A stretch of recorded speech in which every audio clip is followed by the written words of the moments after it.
PvP, the final frontier. These are the voyages of the YouTube channel Darth Craig. Its continuing mission to explore strange new PvP teams, to seek out new meta and new hero synergies, to carelessly go where no one has gone before.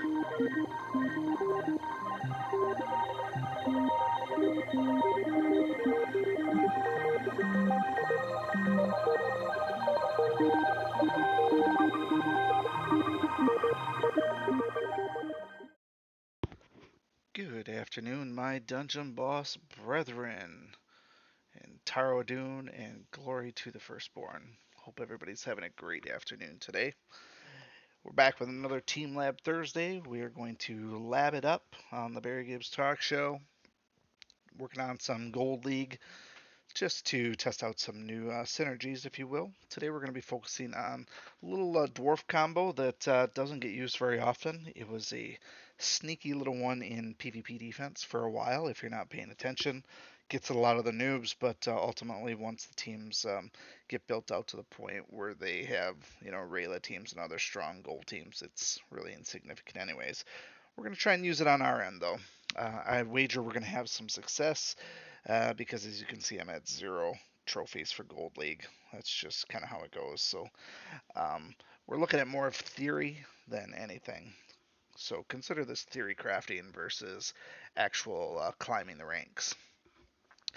The way that we are going to run this is utilizing a combination of Hagrim and somebody else. So Hagrim, if you don't know your dwarves, Hagrim causes other dwarves to get a stack of haste on them. So the way that it went on PvP defense is someone like Daegon would go first, and people would say like, "Oh, Daegon, no big deal," or they would have someone like Hagrim. They would see Hagrim and think he was first, not pay attention to the actual attack order. Someone like Daegon goes first, Rogar follows, and all of a sudden, before you know it, your entire team is wiped because you didn't realize that Hagrim hasted everybody. We're going to use that to our advantage, with the goal being that one, Hagrim will do some extra damage to shocked opponents, which is what Dagon's for. We're going to lead off with Gortus to generally purge any shields that might exist. Then we will go with Dagon to shock everybody. Then we will go with Hagrim. And then we're really at a juncture here in terms of what do we want our fourth to be. So the fourth, in this case here, needs to be something of substance. I was originally thinking either Zen or um, Emily. And so, but neither of those really have great energy use. So Emily can heal one big heal. Zen can basically do two heals, but the energy on Aegis Wall is too slow, so you can't get a mass heal. So you end up basically using Zen for his safe haven, and then you protect somebody. But to what end is ultimately what I'm asking here. Do we want to play this PvP to simply not die, in which that was the logic behind using Emily? Somebody dies, we res them, we slow play this back up, and then that goes off cooldown, and then what? We can res again and not make any progress. We actually want to actually do stuff, right? We actually want to kill people. So what my ultimate, I guess, change of heart would be is to add a PvP All-Star, and that's Masuda. Masuda is pretty strong as it is. With a tank ally out there to keep damage off him, he's pretty good. He also has great energy. He also has the ability to Death Blossom at the end of every turn. Overall, he's just a great PvP hero.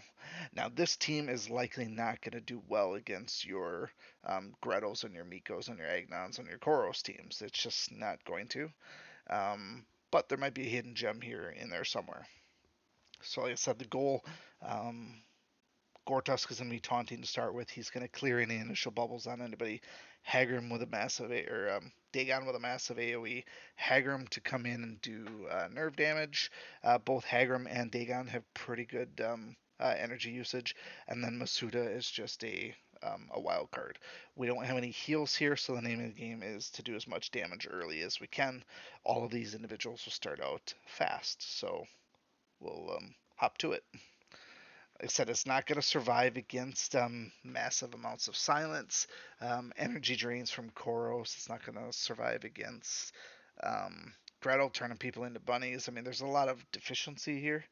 Um, but like I said, we're theory crafting at this point here. So Astrid's got the one shield out there. That's the whole point of using Gortusk. And then we can Buzzsaw. Got the nerve damage. What I noticed though is Daegon was not fast, and then oh he got his buff purged by Koros. That's why.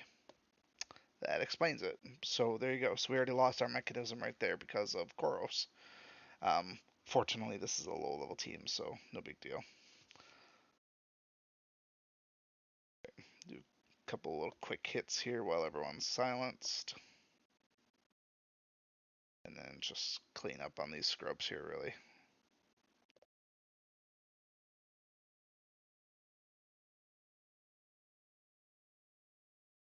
And stupid Astrid taking forever to kill.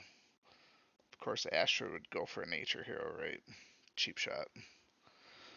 Okay, so we already found our first major flaw here is that we don't get to utilize Daegon the way that we want to if Koros is the opener on their team. And truthfully, if Koros is really anywhere on their team, because Daegon's a little bit later in the rotation. Same thing is likely going to happen here is this is going to be buff removal against Miko, so you can see why Miko and Koros are instant PvP favorites for Gold League because they disrupt things like that.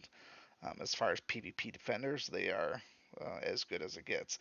Um, this particular team that you're seeing here is actually one of the most popular teams for Gortus because he stuns on opening turn. So when he does his thing, take a watch at my guys. So I don't think it actually stunned here, but it can.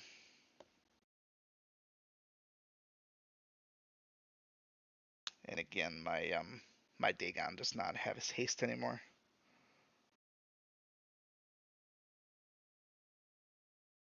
Always kill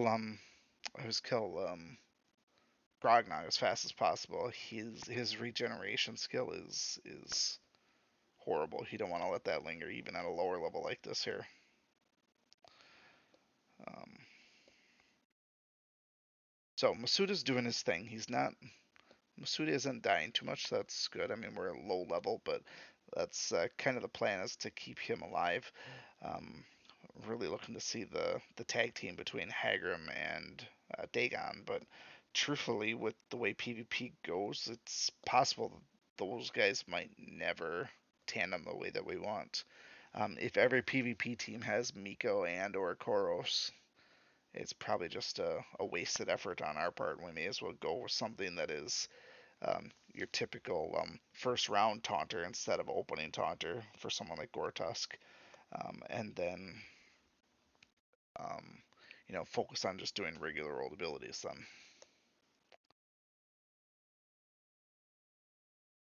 Really only going after Balog because Balog's going to taunt anyways. We're going to need to kill him. Um, the sucky thing about Gortusk here is that that taunt gets used up real quick when it gets purged. Lost Masuda, which okay, I lost everybody. This team swamped me pretty good actually. Well, that's bound to happen sooner or later. Another Koros team, Koros and Miko. Koros, Miko, Grognog, Agnon. This is one of the stock teams that you see out there. Um, I should be able to beat it because it's low enough level compared to me. But you never know. Terror Storm can ruin anybody's day at any time.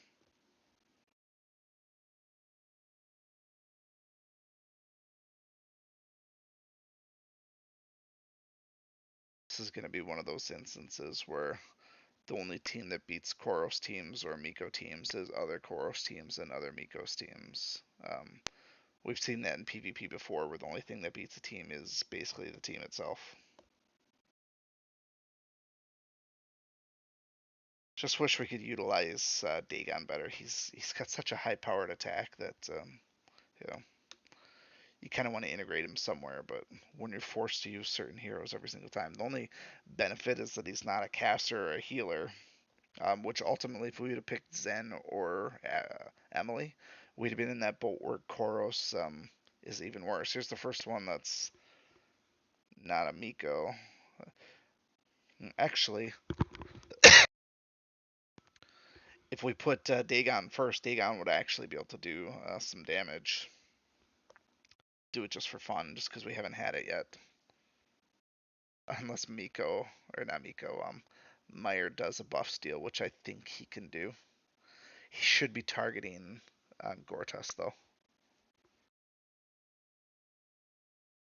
So now, here's our first instance of Daegon having his taunt. Now, these guys are all level 80s.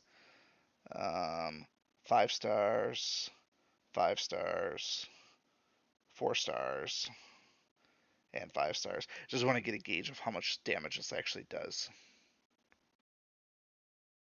Yeah, pretty much wipe them out completely because they're such lower stars. That's ultimately that was my thought behind Daegon. Daegon does such good damage that you just want to use him, and it's a shame that we don't get to use him to the capacity that we want.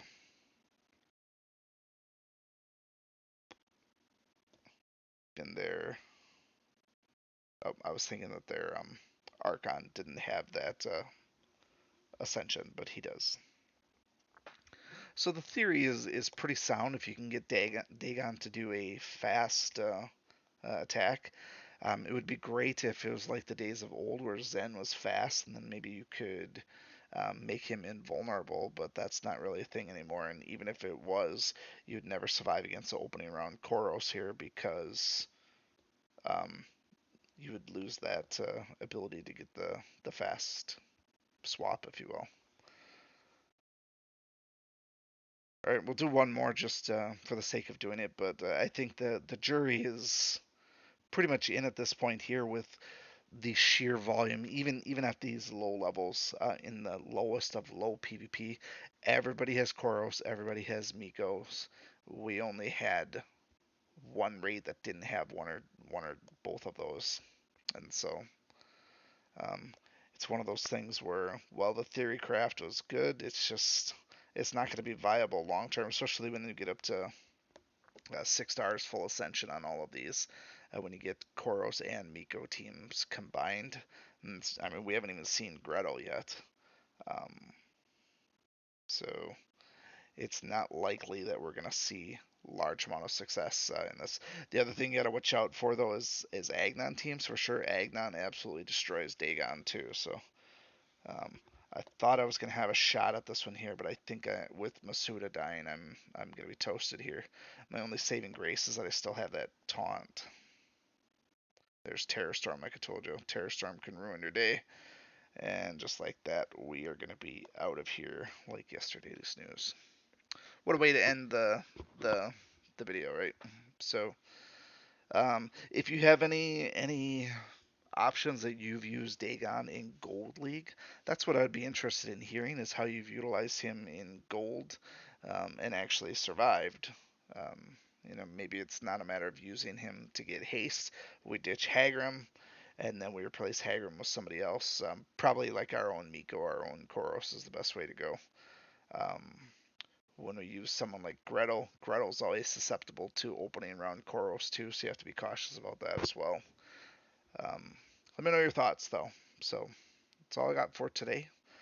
Thanks to everybody for watching. We'll see you again next time. Take care, everybody. Thank you for watching, and remember, I make YouTube videos for the American working man, because that's what I am, and that's who I care about.